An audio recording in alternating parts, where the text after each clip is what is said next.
were 10 grades in this building over here at school, 10 grades. And everybody here? She's talking Now about there's only elementary. what, two grades over there? K1 and 2. K1 and 2. We all walked to school, That's right. didn't have school buses. For out of towners. Our family brought us in, or we walked. I walked to school a lot of times.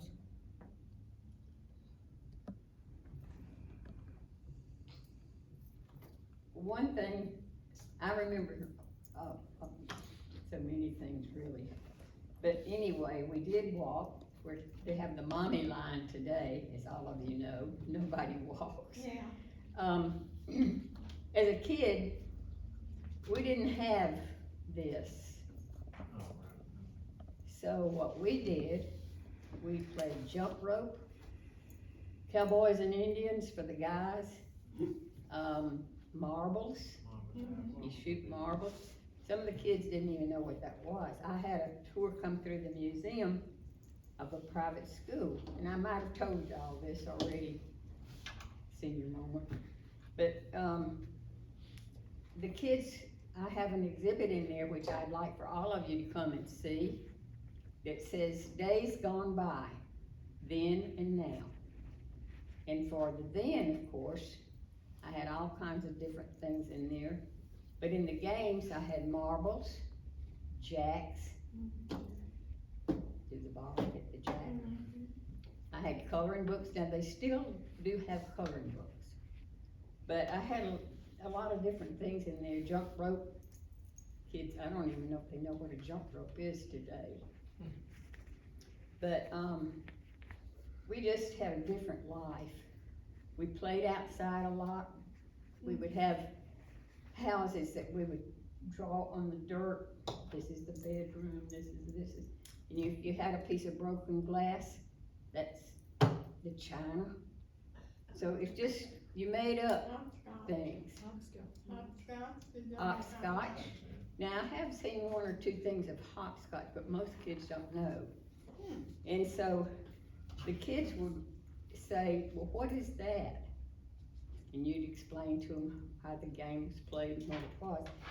And then in the room where we have most of our school things, we have that old desk a lot of you have seen back in the 1890s. And there's a hole in the desk. And I said, does anybody know what that hole is for? And they talked among themselves, and a little boy raised his hand. He said, I think we know. And I said, what? He said, it's to put trash in. And I explained to them that it's for an inkwell. And I said, you see, the pens, they had to have a fountain, what we call a fountain pen. You dip it in the thing and you write your answers. They were shocked, you know. One of them asked me what typewriter was. And I said, you see that cell phone you're holding in your hand? This is the way we used to type letters. And they said, oh.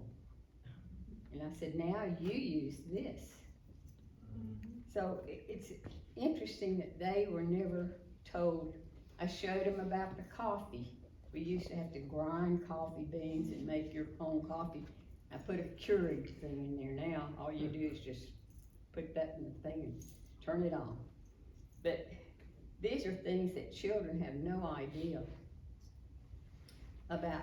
And it's history. That's why we need to preserve a lot of this stuff. Because if we don't do it and talk about our childhoods and get some of it written down or have some way of doing it, they're not gonna ever know. And actually, they don't know what they're missing.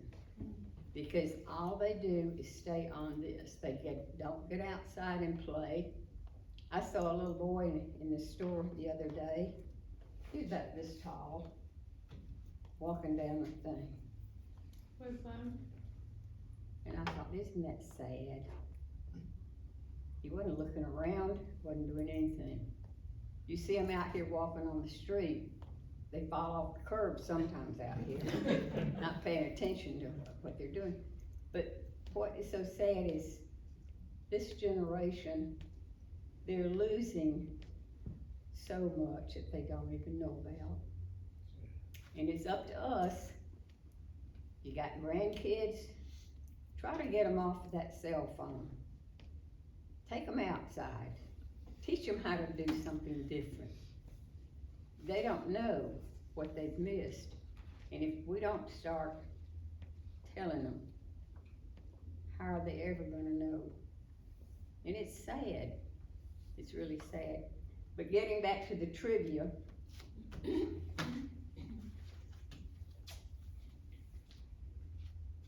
I got a question or two to ask y'all. If I can find my trivia thing here.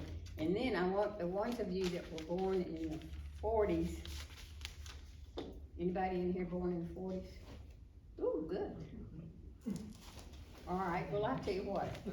We're gonna bypass my trivia stuff here and let's get down to some that were born in the 40s. Raise your hands again. Okay, we'll start with Jim or John. Well, I was raised in Jasper County, in Bay Springs is the name of the town. I remember three businesses: the cobbler shop, the ice house, and oh gosh, what was the other one I was trying to think of? But those things I remember in my childhood, going to town, We had an ice house here too. And the president used to be Dr. White. His brother was I can't think of his first name, but he was a watch repair fella. That was Emmett White. Emmett is his name. And I met him in the nursing home over here when I first moved here. And he learned how to do that, but that's a dying art too. Nobody wants to fix anything. That's right, and we had a jewelry store here. For those of you who do not know where Hancock Bank is, they put up a Quonset hut, and it was the theater. We had a movie theater. It's called Chef, S-H-E-F-F Theater. And attached to the Chef Theater was a little jewelry store. And the first person in there was, I'm just thinking, what's her name that just passed away? Dolores. Travis Smith. Dolores. Mr. Thomas. And then Emmett White Right. got it after Mr. Thomas. And of course, I remember the 5 and 10 cent stores too. That's right. When I Ben got a Franklin. dime, I was headed to that store. And a dime would buy you something in those days. That's the It wasn't- truth. I like what George Goba, I think he said a nickel ain't worth a dime anymore. But that's the truth. I don't think any of us will be worth. Another game we played was a top, spin a top. That's right. And, oh gosh. Well, we made our own toys. We couldn't buy one, so we had to make them. Use your own imagination. Oh, yeah. John, can you think of anything as a child? Well, the problem is where to stop, not where to start. Well, just name a few things so we can give everybody a chance. Well, I wasn't born here, but I was very young when we moved here. I was 7. My parents were from North Mississippi, and I was born in North Mississippi, but I've lived here ever since. We lived on campus at the college, and that was its own world right there. It still is, but it's not anything like it was in 1953, I can assure you. Not all the roads were paved. The one we lived on was not paved. One around by Bilbo Hall, which is no longer there, on the very north side of the campus. And most of what's covered with buildings today was pasture. Cattle, sheep, had a dairy, had chickens, chicken house, had hogs, because it was a working farm until 1960, really. And I was, the college campus was my domain. I could go anywhere on campus. If I didn't leave campus, I would not get in trouble. I had a bicycle and I rode all over the place. For those of you who don't Get know, sent to the principal. John's dad was a professor there. That's how he. And that's why we lived on campus, of course. So yeah, and it was a fun place. And to tell you the truth, there weren't a whole lot of cars on campus. Not even all the faculty had cars. And the students didn't have cars. Of course, now some of them have 2 students. It's just unreal. It's just a totally different place. So again, until I was in high school, lived on campus. I missed out on some of what went on in town. Now you get some people who lived on the street here in town, they got a totally different story to tell than than I do, because I didn't roam Main Street except with my folks until I was in high school. And when I was a junior in high school, we moved down across the street from the high school, and I walked across the street to the high school. So it's funny, I lived on the college campus until I was almost through with high school, then I lived across town from the college. I was walking distance from the high school, but one of the first things I realized when we moved to there was, hey, this place has 2 football teams. Because the Hornets played. The Hornets were part of that same school. And that's a fact that a lot of people don't realize, that the 11th and 12th grades, as you, from your own experience, and some others of you, went from here to there. College for our And here's the funny thing, if you were on an athletic team, you went to school right over there, which I can see from here, until you were in the 11th grade. Then you went to school over there, but you still, if you were an athlete, you still played for the Hornets. And I realized one day, and I can't even imagine that being an appropriate thing to do today, that kids from 2 different schools were in the same And let me just say one little thing. It was wonderful for the girls because we got to date the college.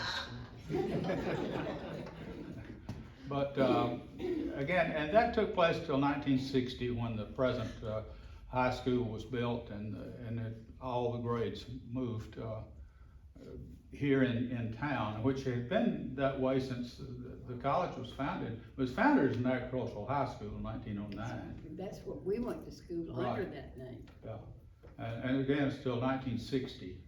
Pat, you finished before about. We were the second class that was in the new Okay. school, Okay. and no, the third, right? 60. 61. I graduated 60 is when it started. 60. And I entered the 9th grade. I was in the first group that went all 4 high school years at the new plant. My 2 sisters went to, high school over Okay, at college. okay, For the, yeah. you know, the time Yeah. there, but I never went Yeah. there. And then one day I was telling somebody about that odd situation about, you had people on the team who were from 2 different schools, and it hit me. You were on the last of those. I was going to school here, still in the 8th grade, and played baseball. And we had juniors and seniors who didn't go to the same school I went to. They went to, technically, Pearl River County Agricultural High School. That's right. It was Pearl River Junior College and Agricultural High School by then was the official name. But we played as Poplarville High School. And of course, they had baseball right across the street. They hit a home run and bounce up against the building I lived in. I thought that was neat. And they gave me broken bats for retrieving foul balls, and did that until they dropped baseball in 1960. Well, yeah, somewhere along there. But again, I could talk all day. I don't want to do that because Yeah, that's some we of got us. some other people that have a lot to say. Yeah. And I want to hear what they've got to say. And one other thing while we're on the college, for those of you who don't know, I was born on the college campus in Whitehall because they were building a hospital here behind the courthouse.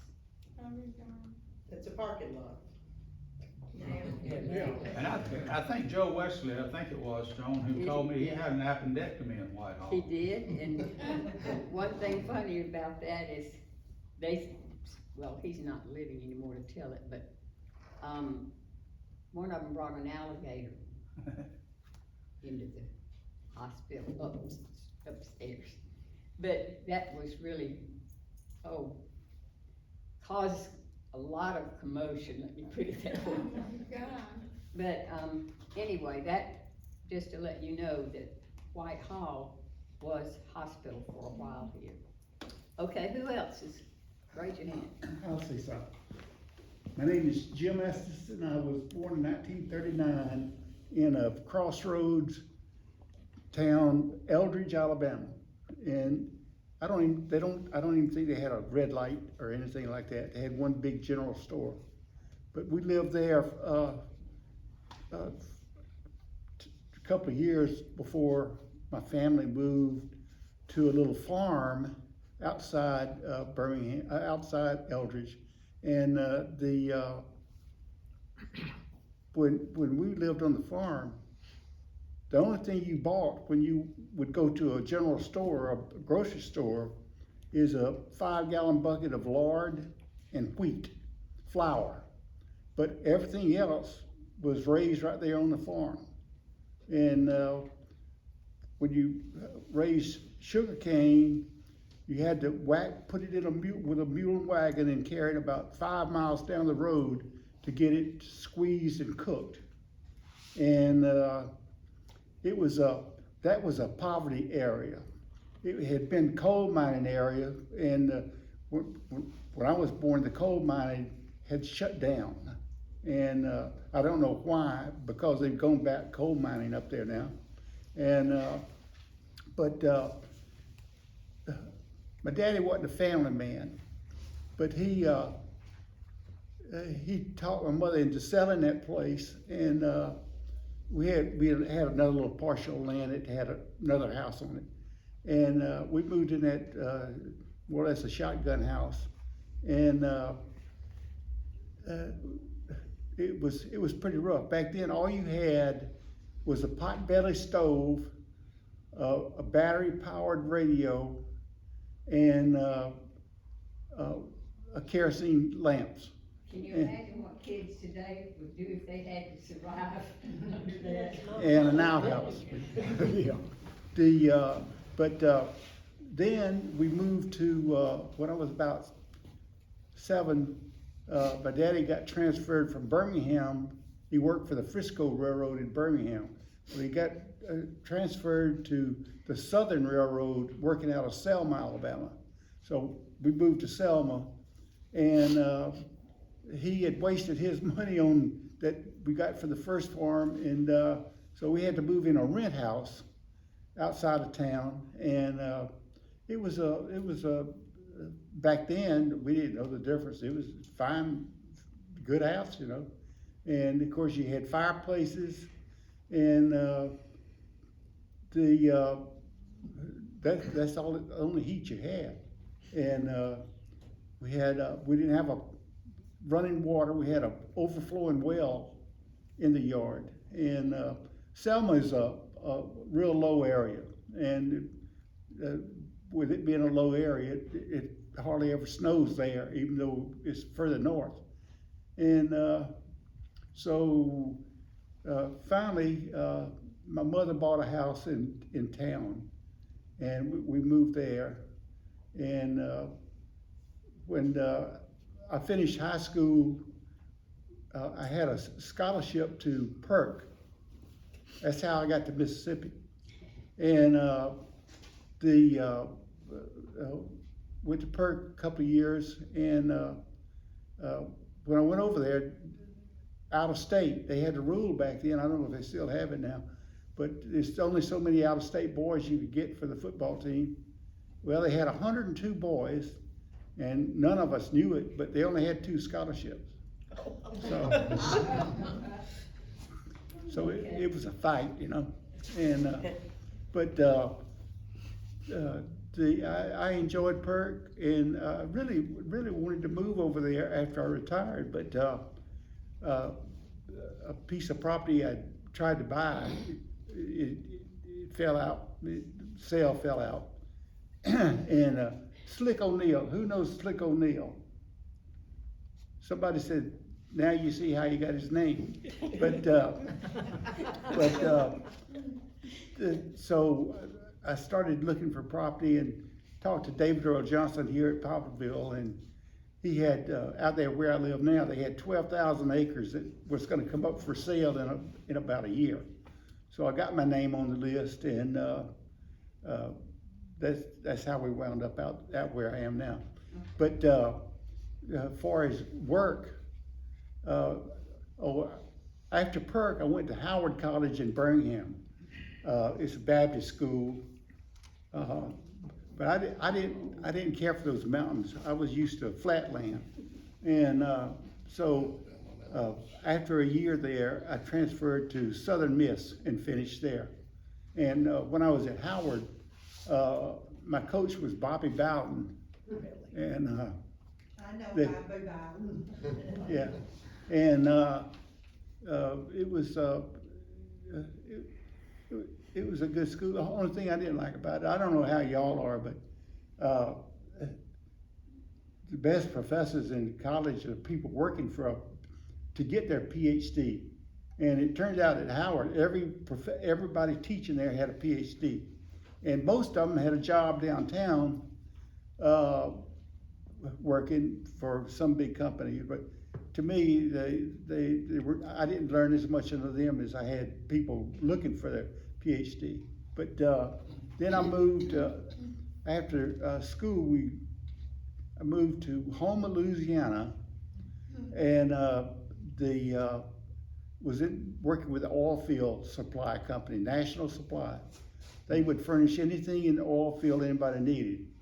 And the only bad thing, it was a job where you were 7 days on, 24 hours they could call you, and you'd have to run out to a rig and supply them with some part that they probably should have had on hand. And so I started looking for another job. And but we had, I know of 3 boys that finished at Southern Miss, started working for that company, and one from Ole Miss and one from University of Texas. All of us have left. They had a bad organization, and I think they've changed the way they do business now. But anyhow, so I moved to Houma and Louisiana, and we enjoyed it at Houma. Well, I guess we were easy to please, and we stayed there a while, and I was transferred to Marrera. Well, the business was in Harvey, on the Harvey Canal, and so later on, I was still on 24-hour calls 6 days a week. I mean, 7 days a week. And so, now, of course, my wife had to work, and her name was Linda. I don't know if anybody in here knew Linda, but she was a very good lady. And she started working at Avondale, and in the personnel department, and she said, there's a job opening that you might be interested in. And I said, oh no, I won't take that. But anyhow, about a week, the fellow that was hired for the job quit. And so I applied for the job, and we called it estimating, but the company called it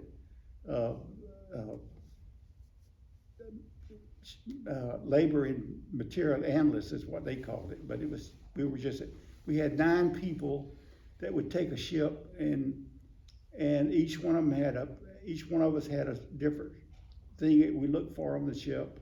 We would price it and labor it. And you hear about the commodity costs so much. Well, what happens when you get contract drawings and you bid on those contract drawings? Well, anytime the Navy, that's who we had most problem with, when the Navy changes a drawing, you got hundreds of drawings to change, and that runs the price up. Just hours for engineers. And but that's how you ended up here. Yeah. Anyhow, I retired from Avondale in 2004. But we were weekenders for about 15 years before I retired. And at least we know how you got here. That's yeah, good. I'm here. Okay, let's give somebody else a chance. Raise your hand. We don't, and just try to keep it a little short so we can get around to a lot of people, okay?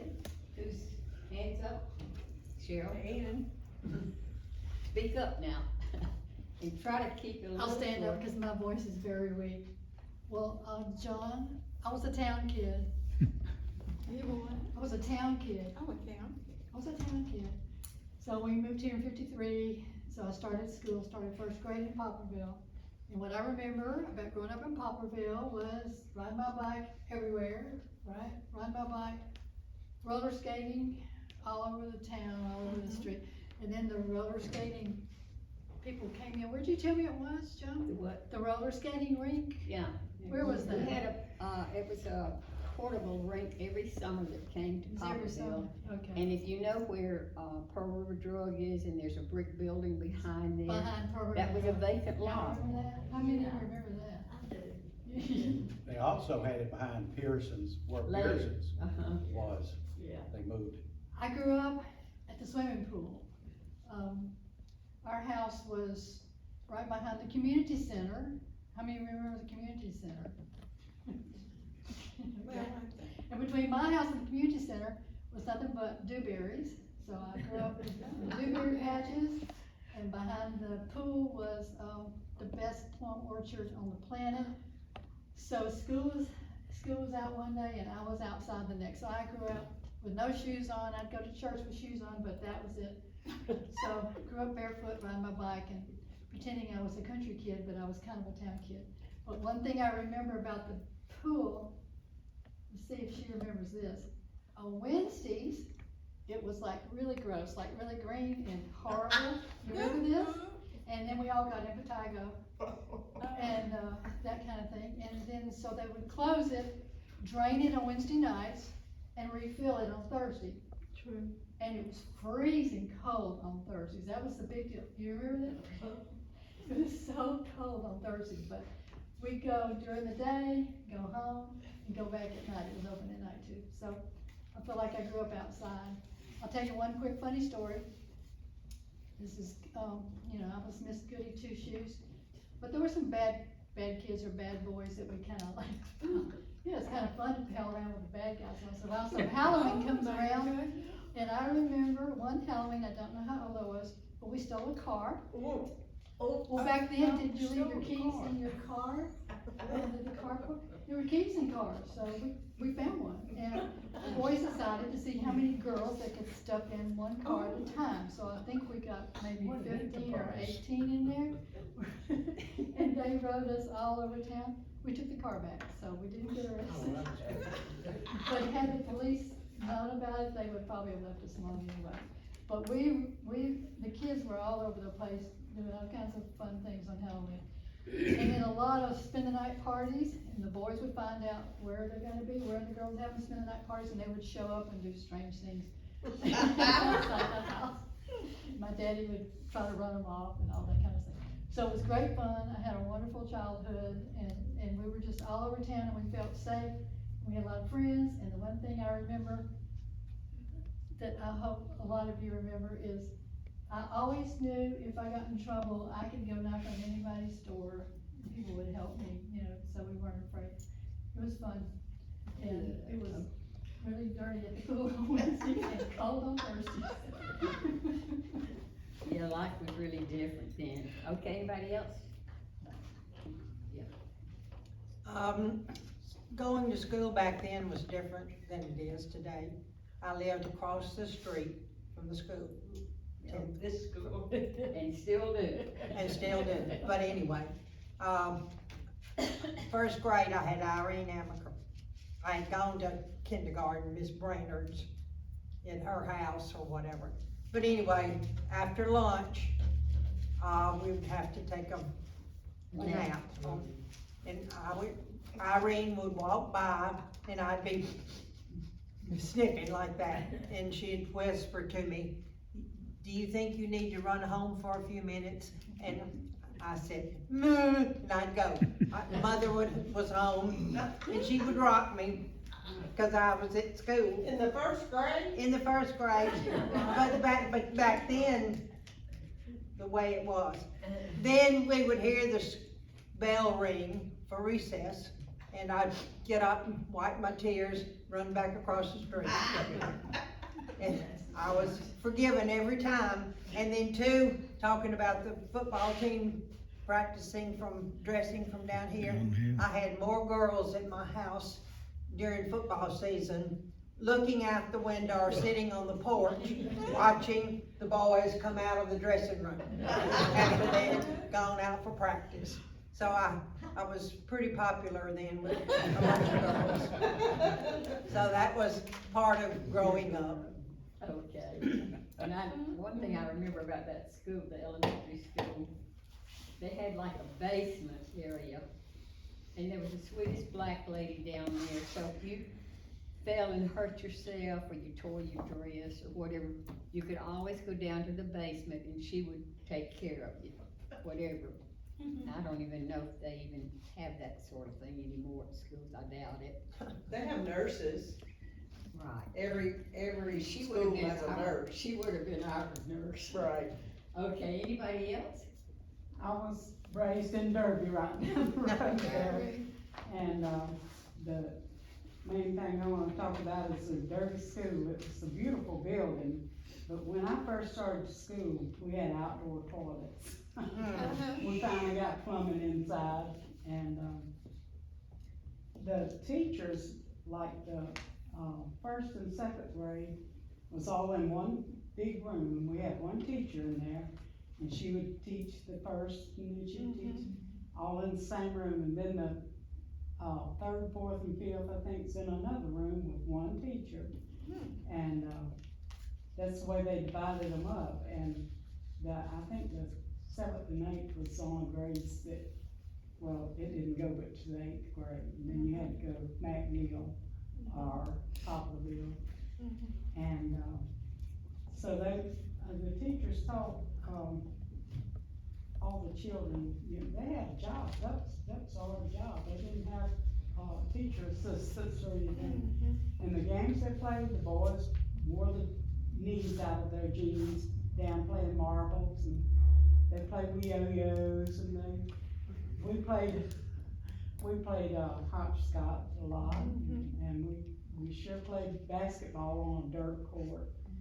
And, another thing about Derby, a lot of us had not electric refrigerators, but we had ice boxes. And the ice house up here had somebody to run a route and bring us ice, big blocks of ice. And we had one store, and if you went and bought you a drink, you had to save that bottle and carry it back, get your deposit back. Yeah. And, let's see, what else? I can't think of anything else right now, but it was good old days. Yeah. Okay, is anybody else?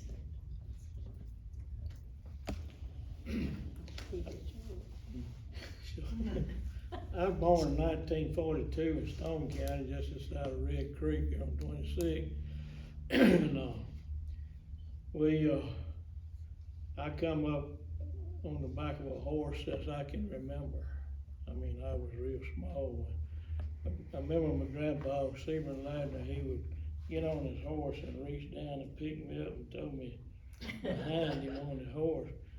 And I had to grab him around the belly, you know, to hold on. But I couldn't see where we were going. I could see out the side, but he could see where we were going, you know, penning cows and sheep. And my grandpa was Seaman Ladner. Anybody ever heard of him? Yeah, I think What was his name? Seaman Ladner. No. And I got a chance to buy the place where he lived out on, where we live, right on Silver, going out Silver And Run Road. one thing for y'all Well, that's that weren't your here before, address, Stephen Road. we, as a historical society, we made a field trip to Billy Frank and Julia's home. This has been on years ago, but it was very interesting. But we haven't done a field trip like that in a long time, but we learned a lot because you had oxen and you had sheep and, lots of different things, there. But, did any of you grow up here in town have cows eating the flowers? Bushes, you know, azalea bushes and everything? That was my grandpa Seaman Ladner's cattle. It was open range, and he had cattle from Lumberton to Nicholson, over to Socia, and then to Red Creek. And, he died in 56, and he had over 500 head of cattle. Open range, you don't have fences at all, so they Yeah, wasn't there's all. no fences, no. Okay, anybody else? let me just make a comment. He presented at one of our historical meetings, 2 or 3 years ago. Yeah. And brought all kinds Yeah, I of remember information, that. yes. Very, very interesting, and also, it seems like you were dressed up. He was. He was. Andrew Jackson. Yeah. Well, Hilda mentioned something, bring back memories, that J.R. Watkins salesman come by the house. The coffee come, I think it was Standard Coffee came by. Boy, that was a wonderful day. So not only coffee, but just about, I remember Watkins Lumen. Yeah, yeah. You know, sold all kinds of Yeah, stuff. yeah. Okay, anybody else? I like it when they delivered the milk bottles to our door. That's right. And I did that on the exhibit. I showed an old fashioned milk jug. And then I put like a dried cream thing by it. And to let them see, and you know, in the restaurants, even when you would go into a restaurant and you wanted coffee, they had cream in a little tiny glass container that they would give to you with your coffee if you asked for cream. And I think I've got one of those in there too, but anyway, for those of you who don't know, Poplarville was a bustling little town. We didn't need to leave town for anything, except if you were getting married, you probably would catch the train and go to New Orleans to get a wedding dress or Hattiesburg. Right. But shoes, clothes, groceries, everything was here. The dime store, which we call it the Five and Dime, was Ben Franklin's store. And it's where the Dixon Theater is now, on the corner there on Main Street.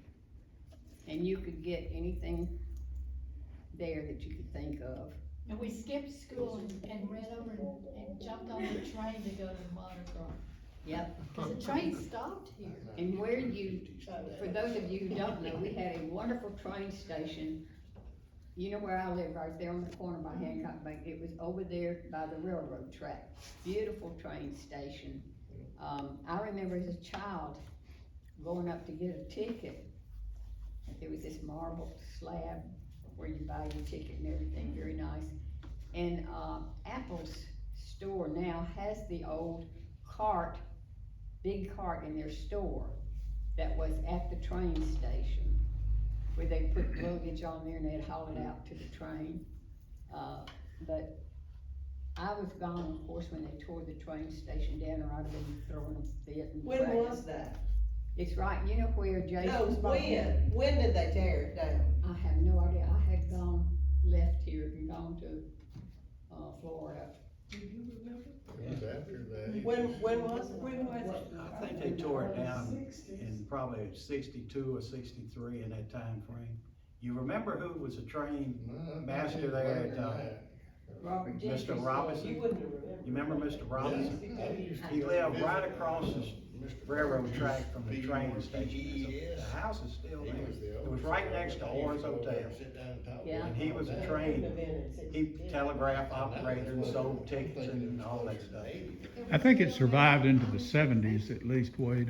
Did you? I Yeah. thought it was in the 60s. I'm pretty sure it was still there in the early 70s, and after that, I don't know. I used to, Mr. Burgess, Burgees, used to kinda oversee it, and I'd just pull up and go in and sit down and talk with him for hours, and that's when I was in high school. Yeah. So, that was in the early 70s. Yeah. And I got a picture of it in my house that I got made, but, I just go sit down and talk with him for hours about trains, and he would talk as long as you wanted to listen. And for those of you who don't know, we had a hotel here. They're talking about the train station. It was not far from the train station, on the other side of the railroad track. You know the street that goes between my house and Hancock Bank? If you went on over the railroad track, and it was called Orr's Hotel. That's right. Yeah. It was owned by Sid Orr, Sid and BF was the town marshal. It was their mother's hotel. My house was right. And the Orrs were a family that lived here Miss Josie Orr and her husband had a restaurant, which is, if the block that the Hancock Bank is on now, they had the Chef Theater, the little jewelry store, and Miss Josie Orr's Cafe. And Bank of Commerce was on the Bank of block. Commerce On was the on corner, yeah, Yes. but Miss Josie's restaurant was between those there. TV Carver, did he have that restaurant? No, His- no. he had a catfish place where Harvey's, I thought he was had it a Harvey's, restaurant. grocery store was back there? Yes. He had a He had a restaurant, catfish place. That building's still there, it's by the Yeah. railroad track. it was across, that was years later, across there where Belinda's gift shop or whatever The they other call it. side Was they, store. were Yeah. they kind Yeah, of, was, Yeah. related? Who? That Orr's Hotel and Miss my Josie, house, you know, were they you kind talking about the Carvers? Yeah.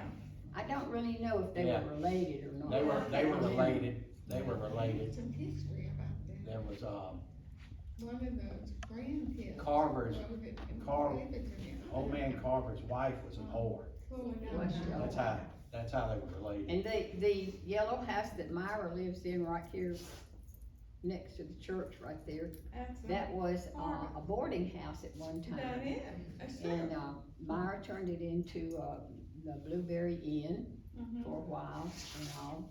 But, that house, the Carvers lived there for years.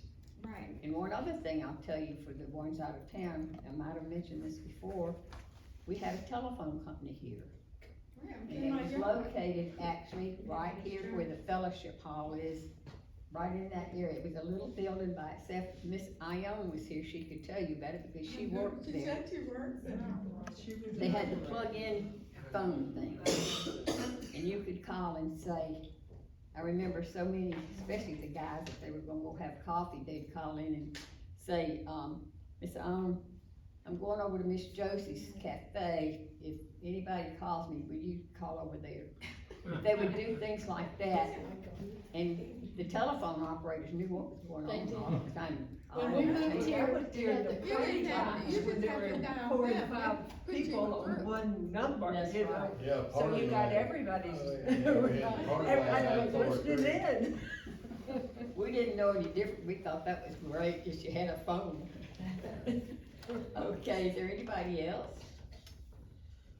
But I heard the story once that, Harris Love that had Love Motor Company, he called the telephone, I don't know, whoever was there, and said, can you tell me where Fanny is? That's his wife. She said, I saw her ride her bike going to Jenny's, my mother's house. You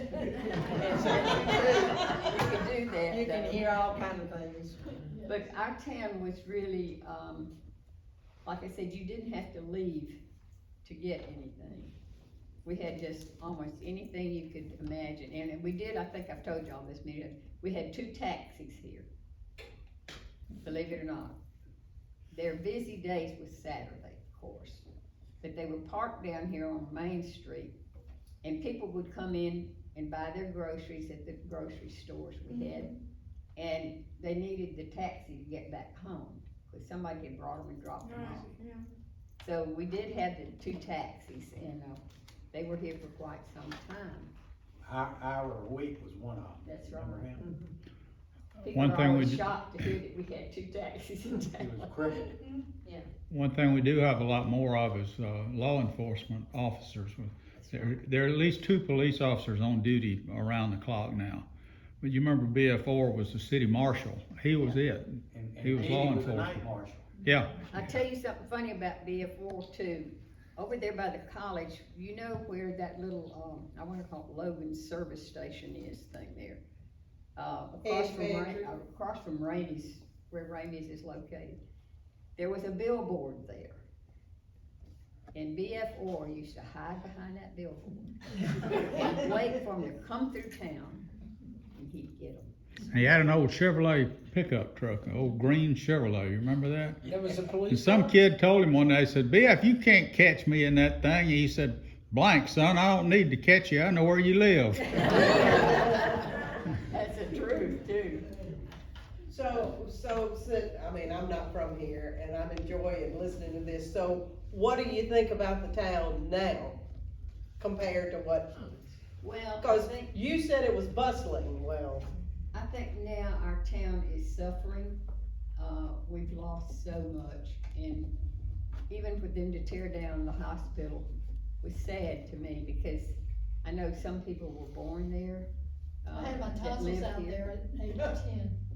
And, honestly, they're tearing down the things that made this town. The train depot, that would've made a beautiful museum.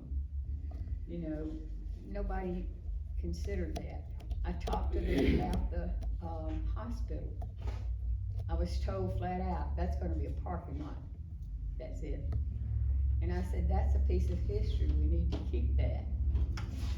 I was told again, that's gonna be a parking lot. There were Forget a it. lot of old houses that were really beautiful, big old houses that have been Like- just, gone to ruin, I suppose, and then torn down. Well, it's funny, when I came back here in, '96, that was the one thing I saw. What's happening to our homes, these beautiful old homes?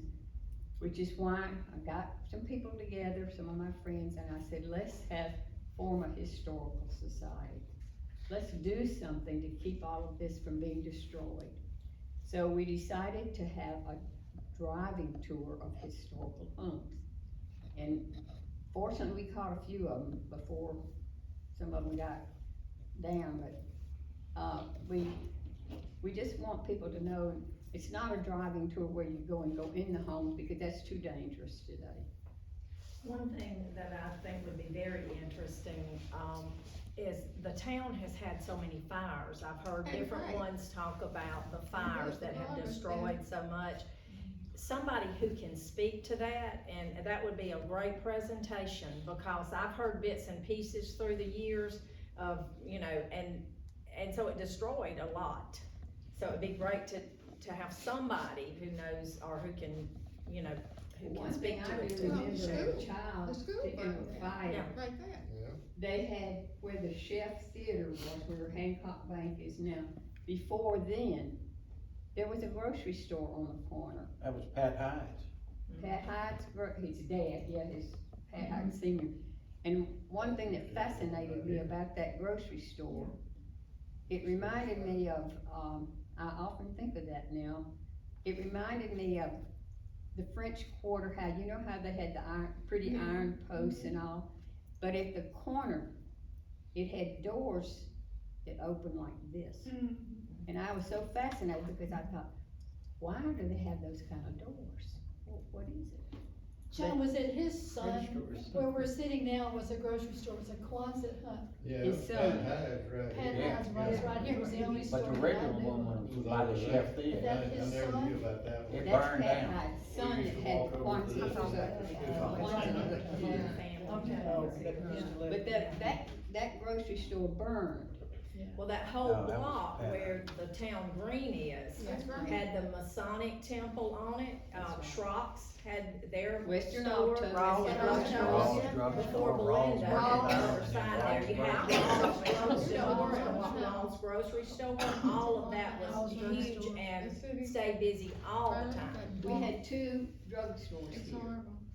One for a drug, it was Hyde's drugstore back then, and then across the street was Rawls drugstore, and you could go in there, sit down at a soda fountain, and get anything you can think of. It was beautiful, the decor in there was so pretty.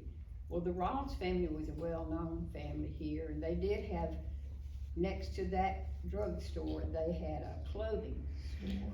And next to the clothing store, which is, grocery store was there on the corner. And I hate that when I first came back here, someone had done a mural on that wall, that brick wall on the very end, and I wish I had taken a picture of it. I didn't do that at the time. But, you'd ask about the town now. It's gonna be our groups like this to preserve what's left I would love to know that this town would get back to be a bustling town like it used to be.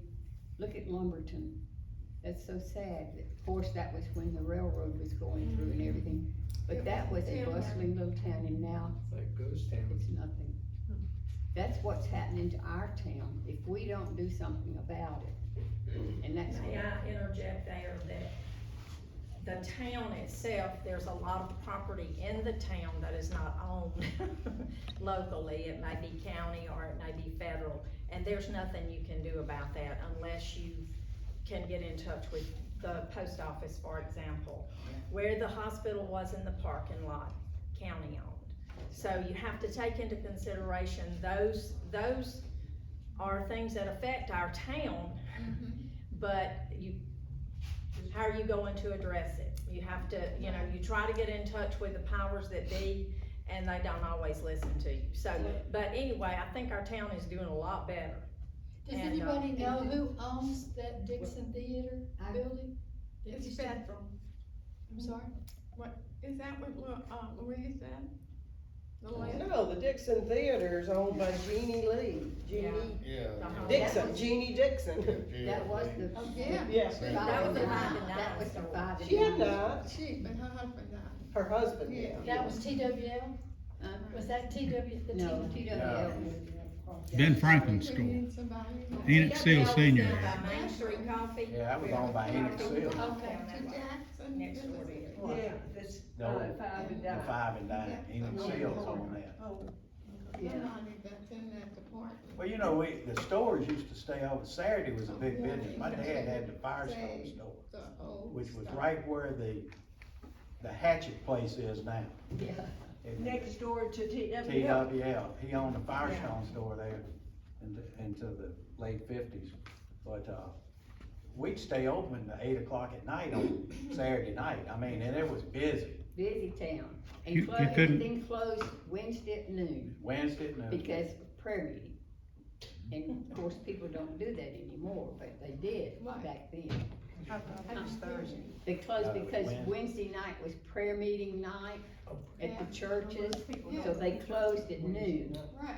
So if you wanted to get something from the store, you had to get there before noon time. Sometimes they would vote change it to Thursday afternoon. Sometimes it would change to Thursday afternoon. But anyway, these are just things, speaking of trying to preserve something, I did take papers to the post office, telling them we needed to, this is before our truck, and I said, please have someone fill these out, we would like to put up historical marker in front of the post office.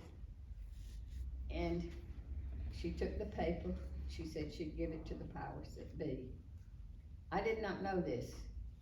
Some post offices, I don't know about ours, I don't think it's true of ours. Some post offices, like Carrier and different places, are owned by individuals. And, anyway, I took the papers to our post office and I said, we would love to put a historical marker. Well, of course, I didn't hear from them, and I went back again and I said, is anything being done about the historical marker papers? I don't know, we don't know what gave them to whoever. Somebody should know. Well, anyway, it's Yeah. sad, but I hate to tell you this, I think that building's going down. Now, I don't know what we can do, beg your pardon? It's 3 o'clock time. I'm just saying it's already 3. Oh, okay. Okay, well, what we're gonna do, I think everybody's enjoyed this and had a good time. Next month, we're gonna continue this, because there are things we need to know and find out, give everybody a chance to speak. But I'm glad all of you came in the cold today. Seems like this meeting and the meeting before, we've had cold weather to come in. But a lot of the people that are not here today went on mission trips to Tylertown. Some of them were just out of town with relatives and that sort of thing. But I'm glad we had this size crowd. This is very good for a cold day. But think about what you wanna talk about. And next meeting, we'll just continue this. And then at least we'll have an idea about each individual, how you grew up, and even the ones out of town, we wanna know how you grew up and all. Are there any other questions before we close? No? Well, thank you for coming, and I hope all of y'all have a good weekend. Down here. Be safe, yeah.